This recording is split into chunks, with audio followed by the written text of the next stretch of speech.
Let's go house shopping. It's a Wild Wednesday. Hi. Um, so I have been showing property recently. And how does that work? Connected with the buyer, know what they qualify for, sending them listings that we have decided might work for them. Okay. We don't know exactly, but it might, based on the parameters that we've talked about. So we want to know what they qualify for, which neighborhoods, bedrooms, bathrooms, square footage, price range, very important price range, and then what happens next. So my job as your realtor is to make an appointment with you as to which day you want to go, time frame, then contact the listing agent of the listings that we're going to see. Excuse me. Oh, sorry. Anyway, so what happens? So I schedule the showings, and then the adventure starts. So we find parking. I meet the client. We go into number one. Well, in this case, a few days ago, the listing agent met us because it was tenant occupied. No problem. She showed us through the complex. It was wonderful. It made it easy. I didn't have to worry about access. She showed us how to get in and out. It was perfect. Number two. So I always tell my clients one of the hardest parts of my job is to unlock the front door. Just is, and I'll explain why in just a minute. So we go in, we go to the building, we find the building, we go to the building. And by the way, these are all condos that I'm showing. And we go to the building, and there's a code to press to open the main door. And in this case, no lock boxes, but the key was under the mat, which was another story. Anyway, I punch in the numbers. Nothing happens. I punch in the numbers again. Nothing happens. I call the listing agent. She's going, I don't know. It's just always happened. We've never had a problem. Punch in the numbers again. Okay, so now, luckily, she was going to send her assistant. Luckily, one of the neighbors came in and opened the door. So that was good. That got us in. So here was objection number one. You never know if the communication with the system is actually working. So we find the unit. She says the keys are under the mat. One corner, two corner, three corner. Finally at the fourth corner, which my client found. And then we have a whole set of keys. We have keys that are for the door. We have keys that are for the garage. The keys that are for the exercise room. Everything. So let's play the key game. Luckily, the keys worked. Story. I was talking to another agent, and she said, and what about the times that the keys break in the lock? Okay, that happens too. So trying to be very professional looking as we're doing this. Agents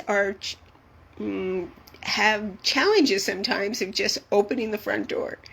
So we take a look at that. Everything's fine. We go to condo number 3 in a totally different building, and that too has access to the lobby, and we were a little challenged when we got to the lockbox. Was easy. Oh, the lockbox. So the lockboxes are interesting because the lockbox code access is on my phone. And I always need to make sure that the connection is updated. The internet is working. Well, I've had times where I've been in a neighborhood and there's no internet feed. I'm in a zone. You know how that goes. You're in this little zone and it's dead.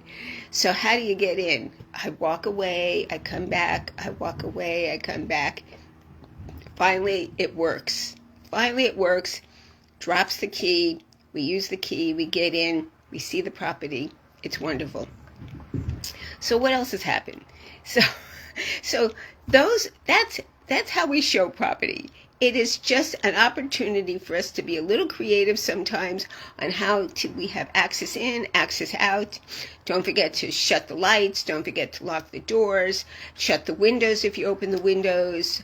I was showing property which was right by the beach, so we wanted to hear the ocean and see the ocean. So we were able to take advantage of that. But you need to make sure. In fact, I'll walk around and I'll shut the lights. My clients sometimes walk around behind me and make sure the lights have been closed. So that is wonderful. That works. But what else has been going on? So then we leave the property and we have a discussion about what we're going to do next. Are we going to consider an offer? Do you want to talk to the lender if there's a lender involved, as to what, if we make this offer, what the price, what the costs are going to be, what the payment's going to look like, because all these HOAs, especially down on the beach, are much higher than if you're inland, because one of them was like $1,000 a month. So anyway, so we analyze all of that and then make a decision on what to do next. If we need to see more property, that's fine. We can schedule that. I'm constantly looking online for different choices. Maybe move away from the little neighborhood we're in and move a little further away from the beach into east of there. But it all depends on what it is that you're looking for. I'm going to work with you as to what you're looking for, not what I think you should be buying. So that's where because my expertise is in helping you write the offer, negotiate the offer in your behalf. I'm representing you as a buyer's agent. My commission is based on a communication between the two of us in writing, and in the offer we're going to ask the seller to participate and pay my buyer's commission. So that's the process. But I've had other stories of what's happened. The time that I called ahead, told them I was coming. I walk in, somebody's in the shower. Or one other time somebody was dead asleep. One time I went with another agent and come to find out, because we went to preview a property, come to find out the owner or the tenant, I'm not sure which, had just come home from a very long nursing shift, was sleeping in the buff. And we didn't know this. We kind of ran out as soon as we realized somebody was in the house. And come to find out, because we left our business cards, which was the way to do it then, and we got reprimanded. Like, she called the office and was, oh my God, it was drama. It was drama, but it was just one of those things. Or the time that you open the door and and you think the cat's outside, but the cat's supposed to be inside. So you get the cat, you move it inside, and find out it's the wrong cat. So we've had that happen. So, or just the fact that we don't have a signal and we can't even use the lockbox. I had that once. I was trying to do a video of a house. I got permission to do that, and I couldn't get into the unit. It just, I had to leave. I had to go find a signal. I had to figure out what was going on. Was it my key, my phone key? What was happening? So, if you've ever gone showing property, or if you've ever gone looking at property with your agent, send me a message down below. Tell me what kind of goofy things have happened for you. It's not the end. It's just part of the process. So it's Carol Gilles with Fredericks Realty. I promise that the next time I show property, it's going to be a little bit smoother, but I can't guarantee it. Anyway, Carol Gilles, Fredericks Realty, 310-864-9738. It's a Wild Wednesday. See you next week. Bye.